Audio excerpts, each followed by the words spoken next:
All right, James, what'd you think of episode 50? That was episode 50.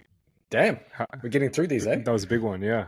Yeah, that was awesome, man. James Dooley, smart dude. The rank and rent stuff is actually pretty interesting. Probably something that a lot of niche site people could potentially pivot into, depending on, I guess, what you do there. Just could be a little easier to rank for, maybe a little more stable, who knows? But the fact that he owns racehorses as well, I mean, if you say you own racehorses, you're making a shit ton of money. But what's kind of interesting as well is the manual penalties that he got for author transparency. I've never heard of that before. Have you heard of that? No, I haven't. But when he mentioned finance, I think that makes a lot of sense to me because there's some liability issues. Because if you recommend a CPA who's not a CPA, for example, or even medical, probably, I'm sure it runs into that too. Yeah, exactly. So yeah, it was great insights. I tried to dig as deep as possible into his businesses. I'm not sure if I went too hard though. But I think it was fine. It was fine. No, you never go too hard on that stuff. That's what we want from our guests. It's also what we want from our sponsors. So make sure everyone support our sponsors of the podcast. Make sure you support SERP Reach. It's our same sponsor we've had for the past few episodes. Essentially, you're going to get 12% off using coupon code Indexsy. And these are niche edits that have rankings for keywords in your niche. So they're super, super highly relevant. There's also a case study down in the description that they did for Jackie that's doing very well for him. So instead of going for fake metrics or easily gameable metrics like domain authority, you're getting niche edits on pages that are ranking for the keywords in your niche. So double win for you there. So 12% off, use code Indexsy on that page down in the description. All right, yeah. And dude, I think it was a great episode. Give it a listen, guys. What's good, everyone? It's Jackie Chow. And this is James DeLacy. And you're listening to This Week in Digital Marketing.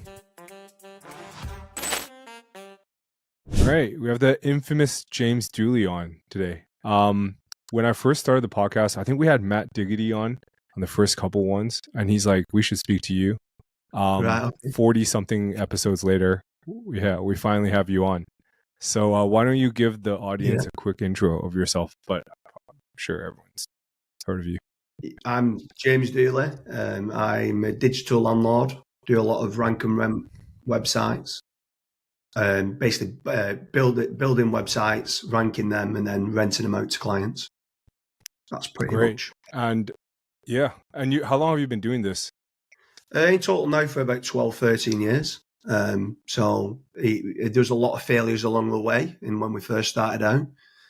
But yeah, it's in the last probably 6 or 7 years, it's become very successful, and yeah, it's grown nicely from there, really. Nice.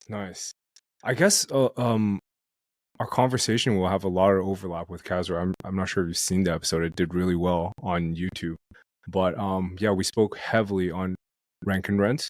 And I guess my question to you is how do you structure deals with so many partners in different businesses? I don't know if you have the same partners in all your businesses.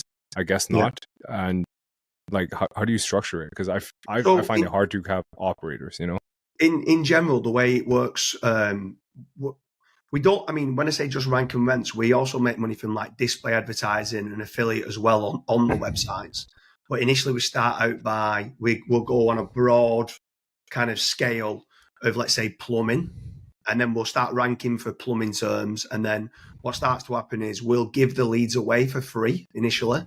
And then you'll start to get in with a few of the plumbers, and then the plumbers then will start coming back asking you the questions once you started giving them away some of the leads for free in the first instance, in saying, can you generate me leads for X, Y, and Z?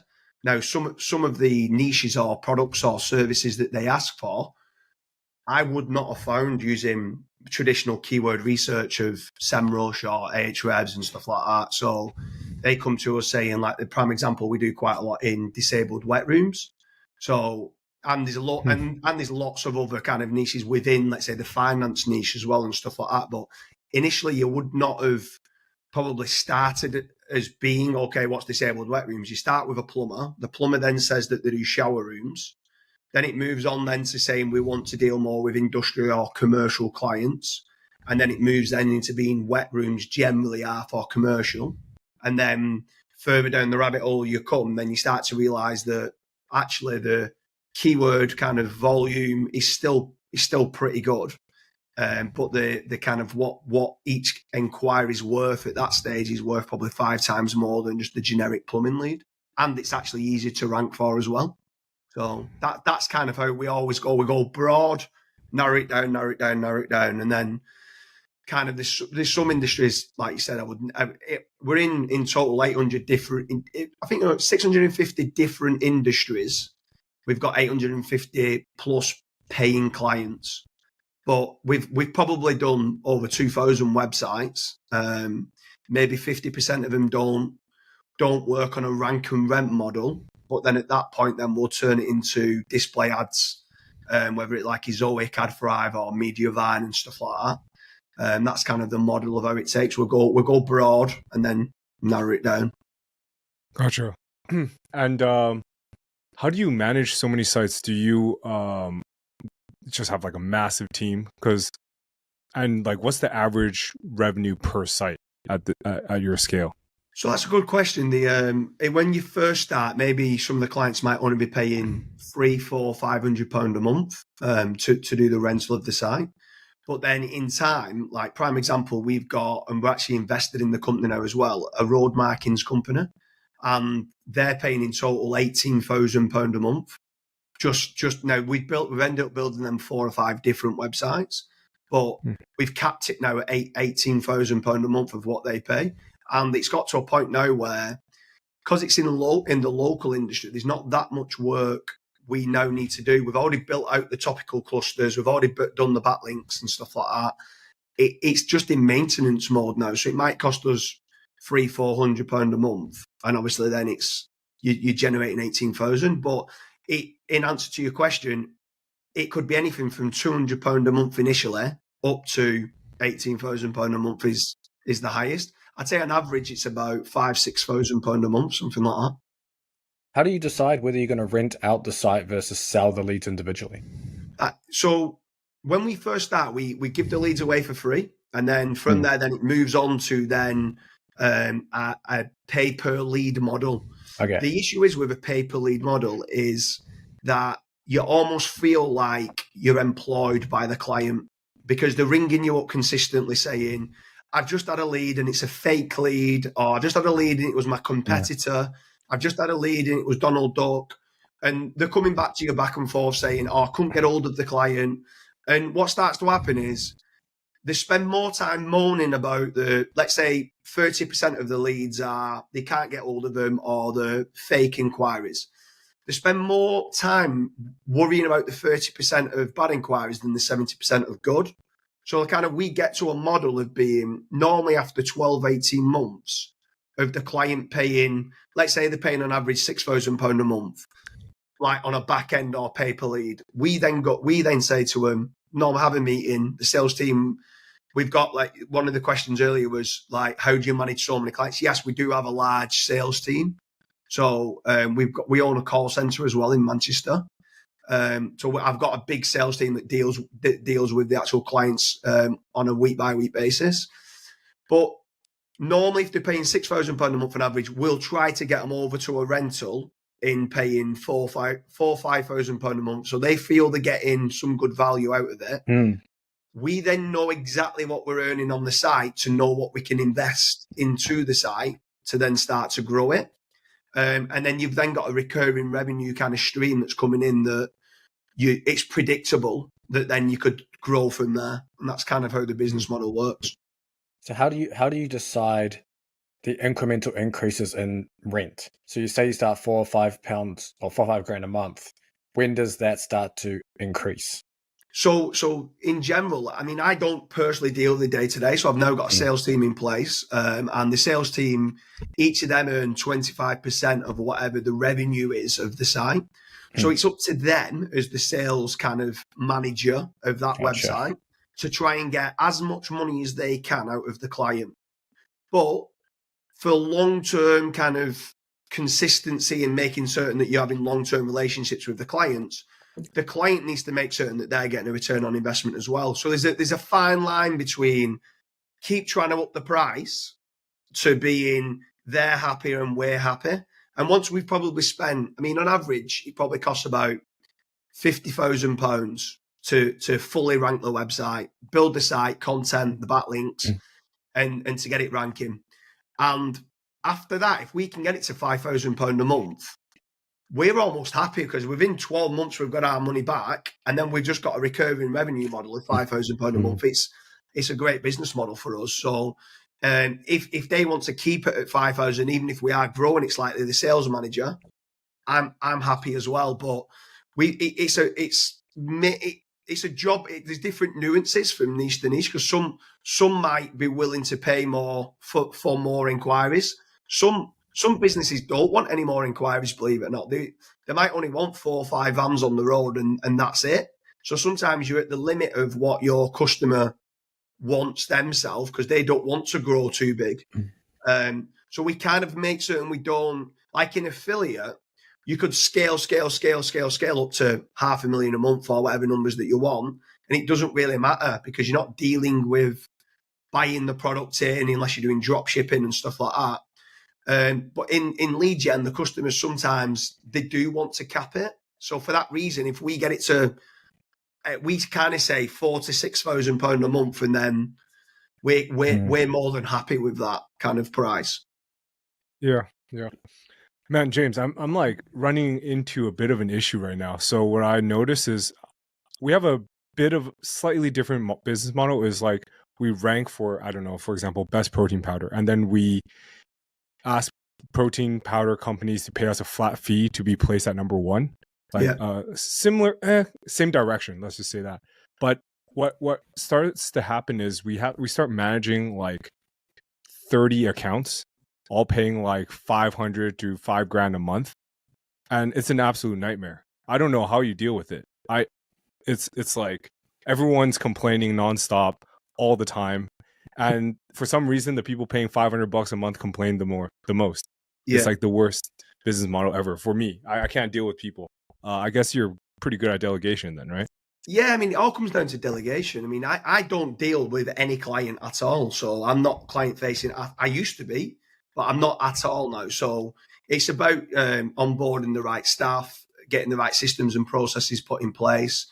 I try to make certain that each one of the staff only really deal with approximately 15 to 20 clients. Any more than that, then they're starting getting burnt out. And they're not going to give the clients the best deal, or they're sometimes a big client might want a meeting. We rarely do the meetings, if I'm being honest. We try and do it on a Zoom call or something like that. But sometimes they want to show us their facility. So at that point, they've got to go out for half a day to see the client, to see the facility, to see what products and services that they do. So it's difficult. I'm not saying it's easy. I'm not like, there's been a lot of failures along the way. There's been a lot of grievances with regards to staff moaning, with customers moaning. But I suppose that comes with any business. Yeah. And I guess you have asked your team to probably put more time into the clients paying $5,000 a month versus 500, right? 500, you probably won't even hop on a Zoom. So once they're at £5,000 a month, I normally end up meeting them when they're at £5,000 a month. And the only reason why I don't normally get involved in client facing, apart from if they're at £5,000 a month and they've been with us for a while, normally they start to become a little bit scared because they've built their business on quicksand because they're reliant on our leads. And if we wanted to switch them off tomorrow, then they're in a lot of trouble because they've got a lot of staff that are employed and a lot of vans on the road. So normally they want to meet myself in being, right, can I trust this person that's generating us the leads? And normally the saying goes to them is that, look, I only want to speak to you once a year, and that's you inviting me on your Christmas do.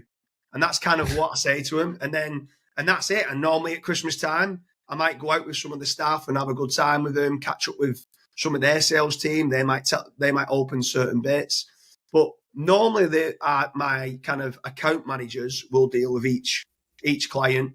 The ones that are at £500 a month, we're always trying to see are they ready for growth? Can they pay 1,000, 2,000, 3,000, 4,000, 5,000 and stuff like that? So, but a lot of it comes down to, can you find the most profitable service and product that they do? Because sometimes trying to extract what their most profitable service is painful. Like the business people, but like trying to get that information out of them, it's hard. But once you've got that information, then it's pretty plain sailing after that.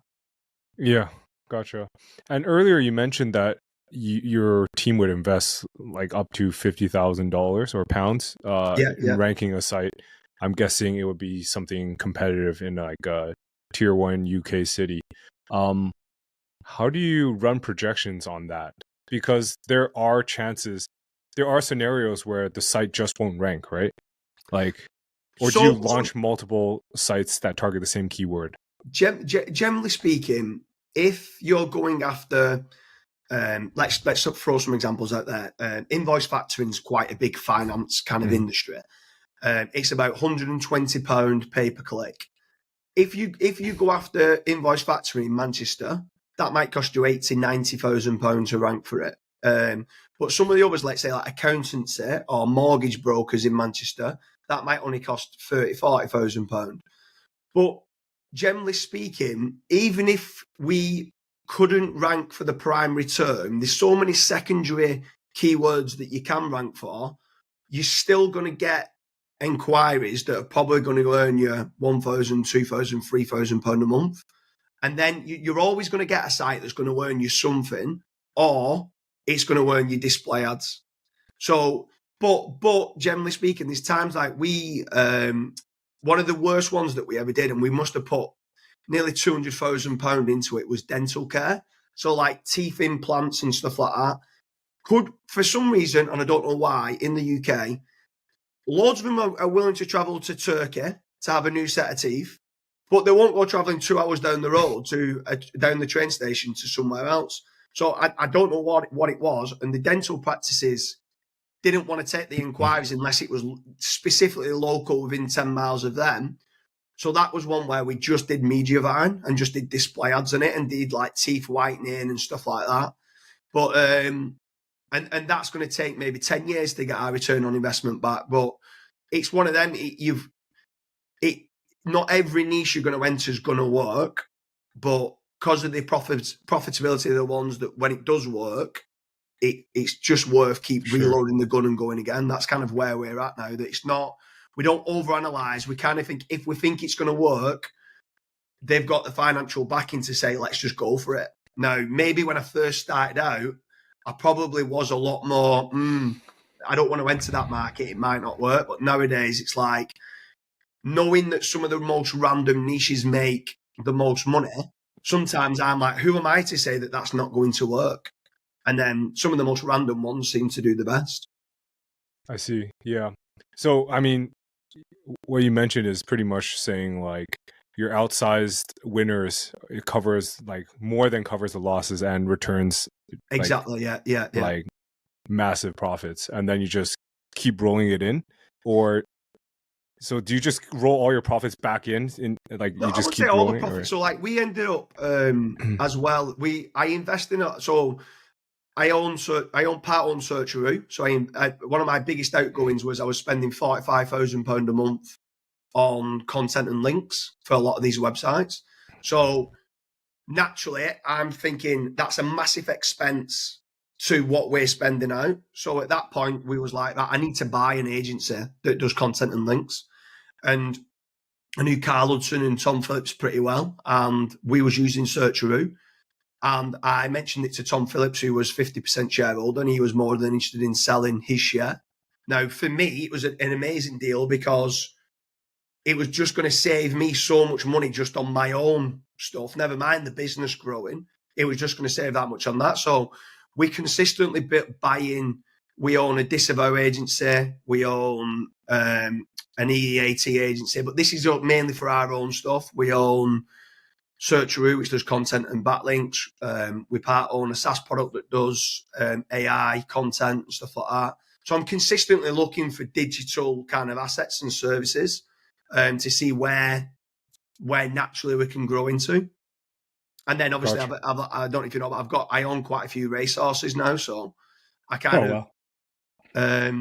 I have some fun as well. I don't mean it in an arrogant way, but I don't need to work another day in my life.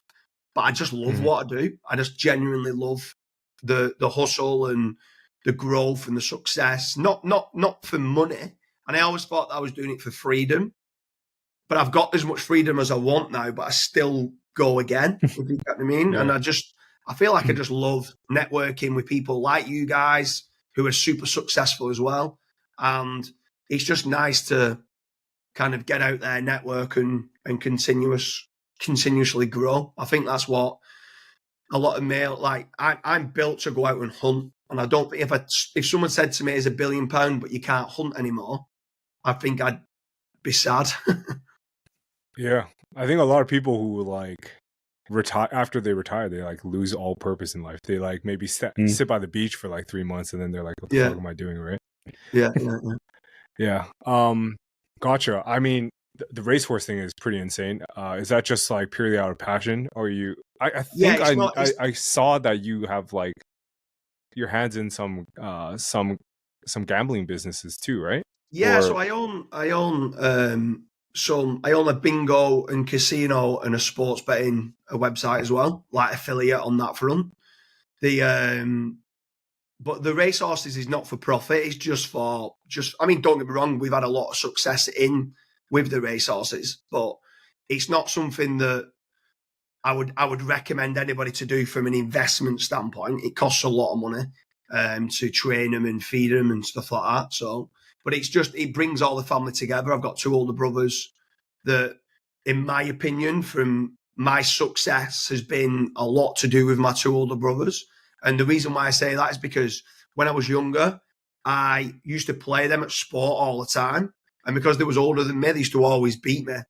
And then I'd jump back up and I'd go again, and they'd beat me, and I'd jump back up and I'd go again. And I feel like resilience now of my 2 older brothers in beating me all the time has given me the bounce back ability to get up and go again. And I feel I use that now in work and in business, that it gives me that I thrive on failing or being out my comfort zone to then go again and learn and develop from there. So I think I owe a lot to my 2 older brothers for that. And horse racing is something that brings my mum and my 2 older brothers together. So I thought, why not buy some racehorses? Yeah. That's an interesting play, actually. Never heard of anyone buying racehorses as like it's considered an investment, right? Or is it more of like a hobby? It's more for fun. But I mean, I say it's for fun. We've probably spent about 1.5 million on the horses in total, and the asset value now of them is probably worth about 2.2. So it has made profit, but I didn't do it for the profit. I'm not selling them. I'm holding on to them. They're still racing and stuff like that. At some point, they're going to retire and be worth nothing. So I'm not doing it for any sort of profits. It's just there for family, bringing everybody together, having a good time, and it's something that experiences and memories that we have together that's I can't buy elsewhere. It's brilliant. Gotcha. It's interesting that you attribute your success to your 2 older brothers. Are they in the business? Do they work with you? Do they have their own business? So my eldest now is in the sports betting affiliate business, yeah. So that's a relative. I say it's probably 2 years old, the site. So that's in like the iGaming. So it's American horse racing, football betting, horse racing betting, and stuff like that in the UK and in the US. He's a phenomenal writer, way better than I am, and he loves the industry. So he runs that, and he's got 6 other content writers that do it for him. And then he's got like a link building agency that's attached to that as well. And nice. In the iGaming space, that does pretty well as well. Nice. It's in the family. Interesting. Yeah.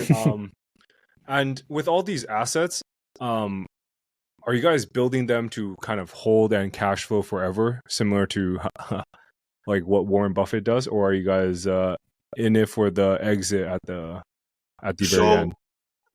That's a great question. Every asset I build out to sell, even if I'm not wanting to sell it. So every single asset that I have is built in the way that it's a saleable asset if I ever wanted to sell it.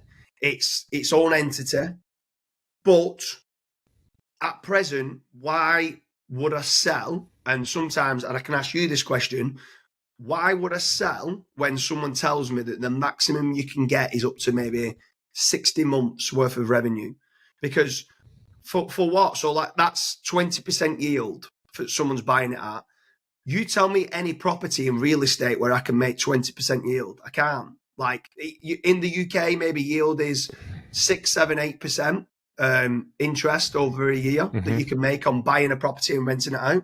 So then why would I sell at 20% to only make 6% if I'm going to put it in real estate? I don't know. I don't get why some people would say, sell some of your assets and put it into housing when I only make 7, 8%. It's just commercial suicide. Yeah. Well, I guess to take the other side of it, the risk is priced in, right? Like with treasury bonds at where they at in the UK? I don't know, like 7, 8%. Yeah. That means your risk-free benchmark is there. 20% doesn't seem as interesting when the risk-free rate is at like 8%. I guess that's my other counterpoint. And man, some of these assets, you see these niche site people on Twitter with $1 million in a single niche site, and they get hit by the recent update and they're down like 80%, and they have like a whole family, and it's just like, you know, they could have sold. But I think in your case it's very different because you're very well diversified. You have like hundreds of sites, so I think. And you're also balling out of control, so it's like I think it'll be fine, you know. But some of these other guys are very concentrated. But then Jackie as well, though, on that when I said 20%, that's if you get 5 years. Like if you're going on Flipper or you're going on Empire Flippers or FE International at present, you're only getting 30 months. So then that's only a 40%. Then it's 40%. So then at that point you go in. Wait a minute, like within 2.5 years, I could have got that money back for keeping it. And not only that is, I get the risk that's involved. And do you know what? Maybe 5, 6 years ago, I used to worry a lot about the risk involved. But I feel Google's all very, very predictable nowadays. Very predictable. And I know I'm saying that now where someone's just been hit. Now everyone's been hit with a helpful content update, and there's loads of niche sites that are going up and down. But some of the businesses that I bought was because I was scared myself. So I bought Backlink Doctor, which does disavows. The only reason why I bought that was because I had 2 websites hit with a manual action link penalty within Google Search Console. I then started speaking to Rick Lomas, who was the godfather of disavows. He then was looking to semi-retire. So I was like, I'll buy your business, train us up, and let us be the people that do the disavows. So if I ever get another unnatural links penalty again, my team can get out of it by doing the reconsideration request. We know exactly what a good link and a bad link looks like with regards to a trusted link and a toxic link, not just looking at DR and traffic and relevance. So we kind of looked down that route. And then I used to always think that EEAT, I thought it was a complete myth. I was like, anyone who preaches EEAT is just there to sell you something. It's a myth. I'm not buying into this.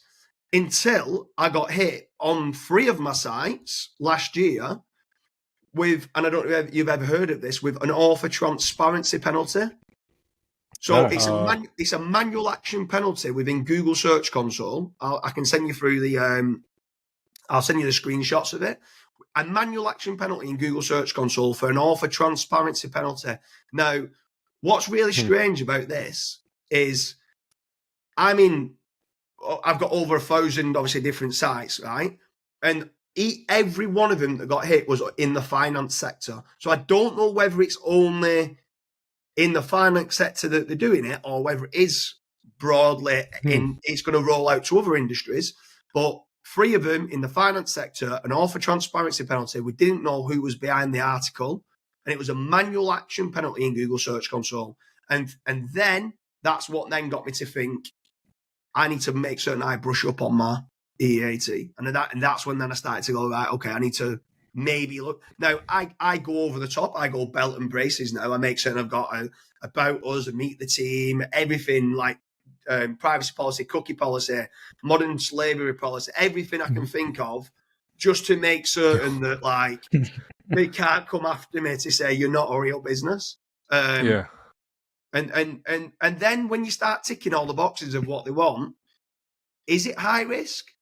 Is it just that a lot of these people, the majority of people that have been hit, when you start looking at them and digging deeper, 30-40% of their site gets no traffic. So then at that point, you're wasting Google's crawl budget. The cost of retrieval of their website costs a lot more.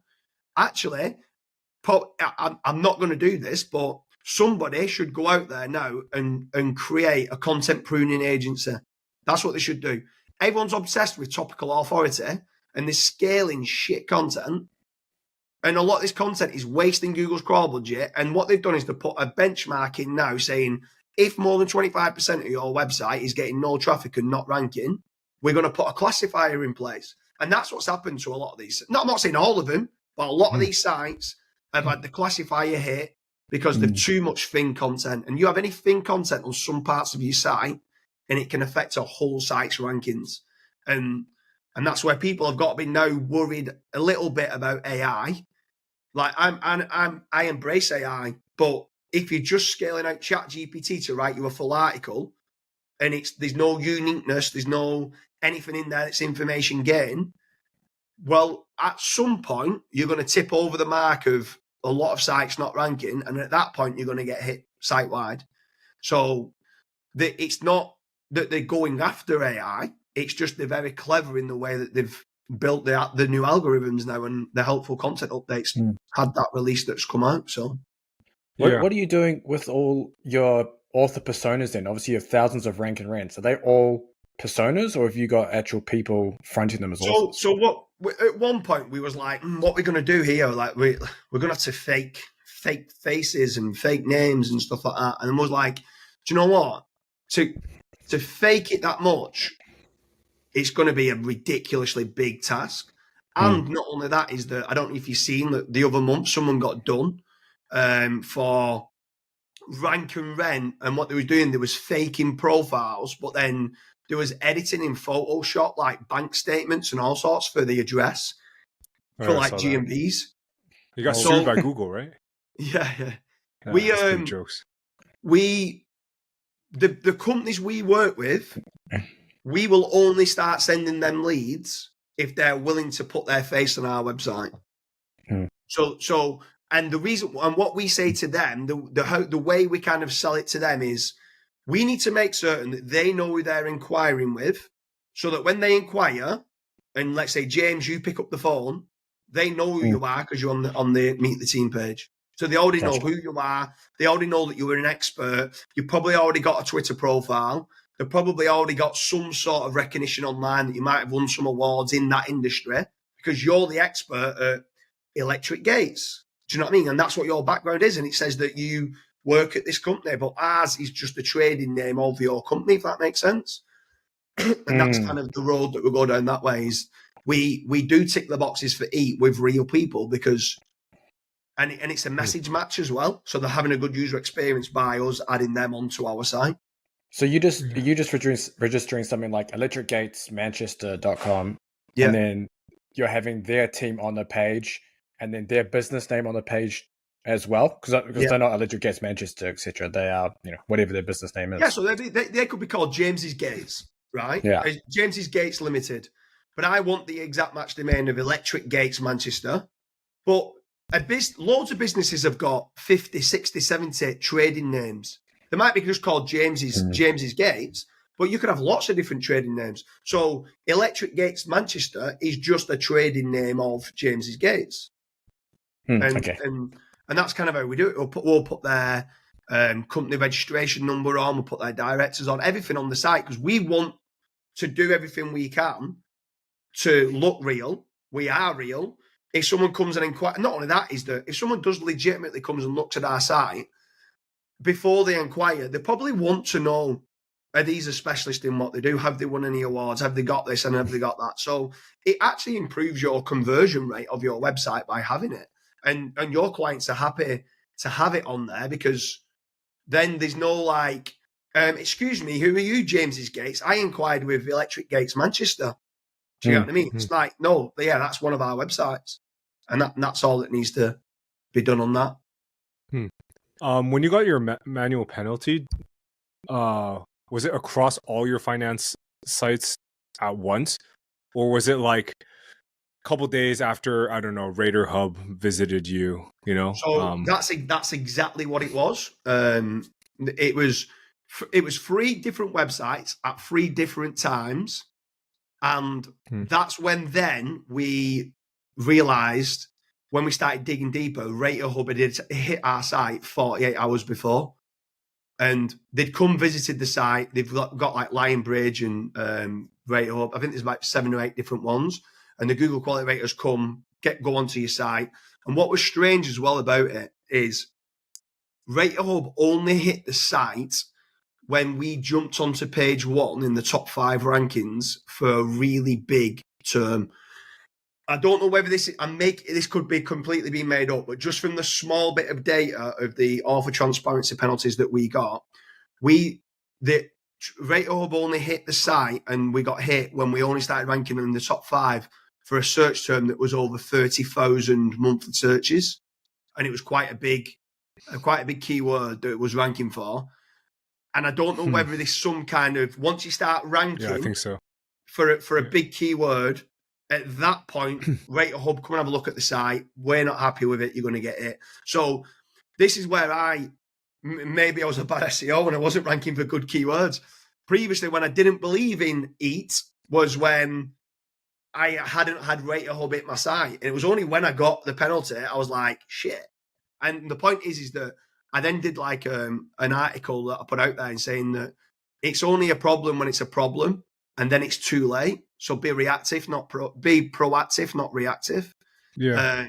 So now I just like, for the sake, if you think of it, for the sake of writing 7 or 8 articles, like a privacy policy, a cookie policy, an about us page, a meet the team page, having a contact page, renting a telephone number for $1 a month on Twilio or whatever you want to use, having an email address where you can just forward it on to whatever email, just do you don't even need a G Suite, just forward it on Cloudflare or something like that. It costs about £50 to tick all the boxes. Just tick the boxes. Do you know what I mean? It's like, I try and every website that we build, I just try and make certain that the foundations of every site is built like a real business would build that site. Just so I don't get hit with something stupid to say, why didn't I have an About Us? Even if I didn't believe in it, why didn't I not have an About Us page? It costs £20 to set up, less than that. Do you know what I mean? So, yeah, that's fair. I'm pretty sure Raider Hub has like certain keywords they monitor. Like for sure, Viagra is one of them. I'm sure some casino terms are, or like super high risk, might be an issue for liability. Hence why the finance sites were hit. So I'm like 90% certain they just monitor certain types of keywords. Yeah, I agree. Probably YMYL, right? Yeah, for sure. All right. Well, I was wondering something else. I don't think you've ever talked about this, but I was wondering how do you split your profits with your operators? Because it seems like you have your hands in so many businesses. No chance you can incentivize your operators to operate at such a high level, like Kazra, who's like smashing it with his businesses with you. How does the ownership structure work? It might be a touchy subject. I don't know, but I've always wondered that. Yeah. So when you say operators, do you mean like employees and stuff like that? Yeah, or partners. I don't know what Kazra is like. So everything I do, I've got a mission statement out there on the FatRank website that says everything I do is with honest trust and integrity. So I believe that any time you look to set up any sort of partnership with someone, right from the word go, you need to set the boundaries and you need to set exactly everything that's going to go on. Because if there's a grey area at the start, trust me, it's going to be a problem further down the line. So I try to make certain that whoever I partner with, I look at them straight in the eye and I think to myself, when things go wrong, which at times they will do, is he going to have my back? And that's a big part for me for choosing. I've had some people come and they're ridiculous, like data scientists who are like on another level of education than what I am. And I won't partner with him because I just don't feel that connection in when something goes wrong. Are we going to roll up our sleeves and work together? So that's the one part of choosing the partners. And then with regards to the partners, a lot of it depends on what are they going to bring to the table and what am I going to bring to the table. And it's not me personally, it's what my team around me or my connections are going to bring to the table. So right at the very start, let's say me and you, Jackie, and I thought, you're a legend, you're brilliant. Let's do a 50-50 partnership. I'm happy because I know that you're going to bring a lot to the table. I know I'm going to bring a lot to the table. Let's do a 50-50 partnership. And then that's fine. But there's times where if I look at someone and I think, I'm bringing way more to the table than you are. I'm going to bring in the £100,000 investment. I'm going to bring my team. You're just going to bring your knowledge of that one industry, and we might do a 70-30 split or an 80-20 split or a 60-40 split.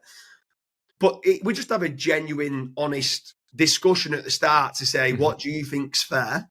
And we thrash it out right at the very start, like of being, this is what I think it should be. I might say 80-20. They might say it should be 50-50, and we might meet at 60-40. Majority of my partnerships are 50-50. I try not to be like, I'm better than you, so I want a higher split and stuff like that. I generally just kind of go, let's go in it together. Let's both work hard and let's go in it together. So that's on a lot of them that I do. But if it's the rank and rents, then I generally do it where I pay for everything. It's my team that fulfill everything with regards to the content and links. The sales manager deals with the client and the sales manager gets 25%. Well, from an employer's point of view, with myself, is that I've got 9 middle managers now that all started out as being apprentices. So they all started out of knowing not one thing in SEO. And 6 of them now are directors of the company. So they've grown within. I'm a massive advocate of empowering other people from within the team. So as far as someone wants to take it, they can grow. So prime example, Kazra, 2.5 years ago, was a web designer. He was a developer and web designer working in an agency. We came to a meet up. I met him. I liked him straight away. I thought at the time, he was like an entrepreneur. So he was working inside of a company. But I knew he had this kind of mindset that wanted to go and do crazy things. So I initially employed him. He was just an employee to start with. The first 6 months, he needed to brush up on a lot of his SEO skills. He was working within an agency that just did local and wasn't, no disrespect to him, but it wasn't that good at SEO. So he learned the ropes for maybe 6-12 months, started to realize he could rank websites. And then in the last 12 months now, he's just grown. So like now he's not an employee anymore. He's a partner in a lot of different businesses that I do. He's built a lot of his own assets up. He kind of goes out and does his own thing. He flocks the nest, so to speak, but he lives local to us. He comes into our office maybe 3 times a week. And yeah, he's a prodigy that's worked well. He's still only young, and I still think he'll go on to do massive things. And I wish him all the best. I think he'll be one of the most successful digital marketers that there is in the next 10 years. Yeah, I'm pretty bullish on Kazra as well. You mentioned something that I wanted to touch on. You mentioned that you trained up a lot of apprentices from zero. Yeah. I wanted to get your insights because I feel very strongly about this. Do you prefer hiring people who know nothing about SEO and training from scratch, or like an in-house, like a 3-4 year in-house SEO who knows something? So in my people have got different experiences, and I get asked this question a lot. And in my opinion, right, there's a classic saying is you can't teach an old dog new tricks, right? And when you've got someone who thinks they're an SEO expert or an SEO guru, and they've been doing it for 5, 10, 15 years, and they know everything, but they know nothing, they're almost untrainable. So for that reason, in my opinion, and from my experiences, I would always want to go down the apprenticeship route. I always go after, when I'm looking to employ people, I don't really look just at education. I always look at, is this person going to be willing to train and develop every single day? Because these algorithms are changing on a week-by-week basis. So if this person's not willing to learn and develop on a week-by-week basis, I don't want them in my team. I want them to embrace failure. I want them to have that bounce-back ability that I had from my two brothers. And I want them to have that attitude. I want them to have an attitude that if they're a graphic designer, that they're going to expect that the client or one of our staff is going to come back and say, that's crap because of X, Y, and Z. Can you fix this? And they're going to be, oh, thank you so much. They're not going to take it personal.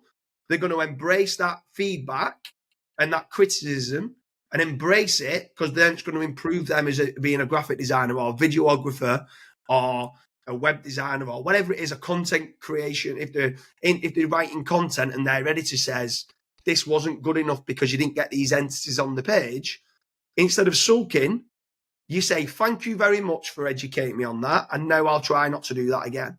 And for that reason, I think apprentices and people have got no kind of, they come with a clean slate, but you know that they're going to have the mentality built into them right from the start, that they're going to work hard and develop every single day.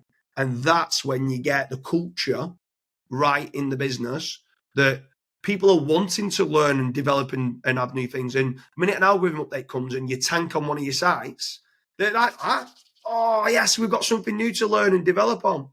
They're not like moaning and being, oh, we've been here and stuff like that. They embrace it. And I think it's important to have that. Otherwise, you're always going to struggle with keeping staff motivated, because it like success is never linear. It's always like this.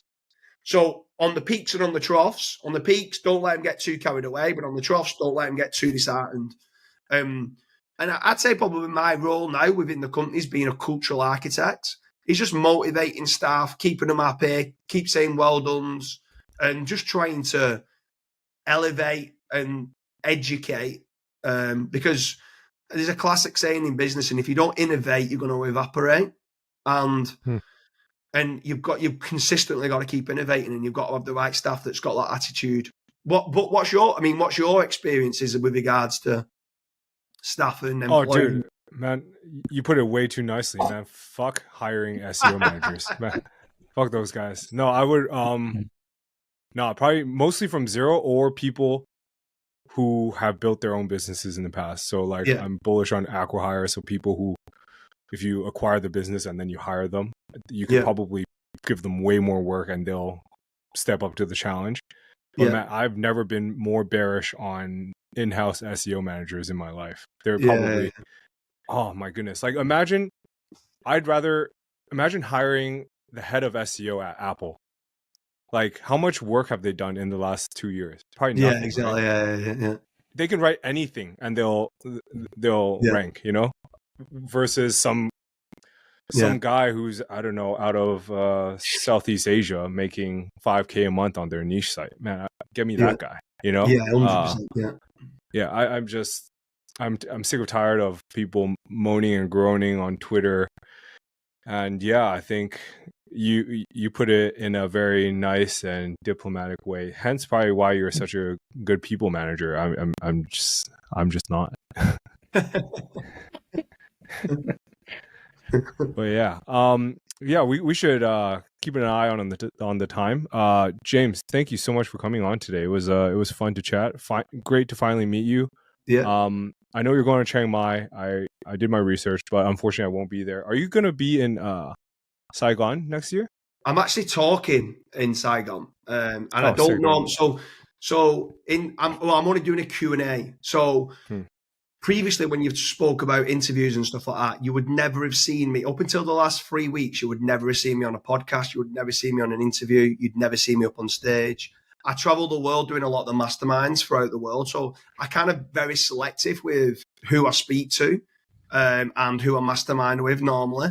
So I kind of go out my way to travel to, let's say, where you're based to come and go, you're a great guy, I'm going to come and see you, because I know that it's going to be, we're both going to level up, if that makes sense. Mm-hmm. Because I've been to so many meetups and it's just people like leeches that are sat there that don't say anything and just trying to get all information and just not share anything. And that's always been a bit of a pet hate, but nowadays I'm happy to build a personal brand. I had a couple of big sales on a couple of NDAs where I couldn't speak about them, but now I'm open to doing podcasts and stuff like this. So it's been a pleasure. Yeah. So where can people find you? You want to send them to FatRank? You want to send them to Twitter? If you go onto jamesdooley.com, that's got all my social media profiles on there. So it's on Twitter, Instagram, Facebook, YouTube, or you can go over to fatrank.com, which is more of a... FatRank.com was built for just being a mindset type blog. So like, get up, stop being lazy, work hard. It's not going to be handed to you on a plate. And then some life lessons and stuff that's on there as well and stuff like that. So I don't really SEO optimize that site. It's just more for sometimes me getting stuff out of my head into a blog of just being, this is really annoying me from staff or whatever. And yeah, and that's kind of where that kind of evolved. Perfect. Well, I hope I see you more on Twitter. You got to be more active, man. Dude, I am going to start being a lot more active on social media. Okay, perfect. Nice. Well, I'll see you on X then. Thanks for coming on, man. Perfect. Cheers guys.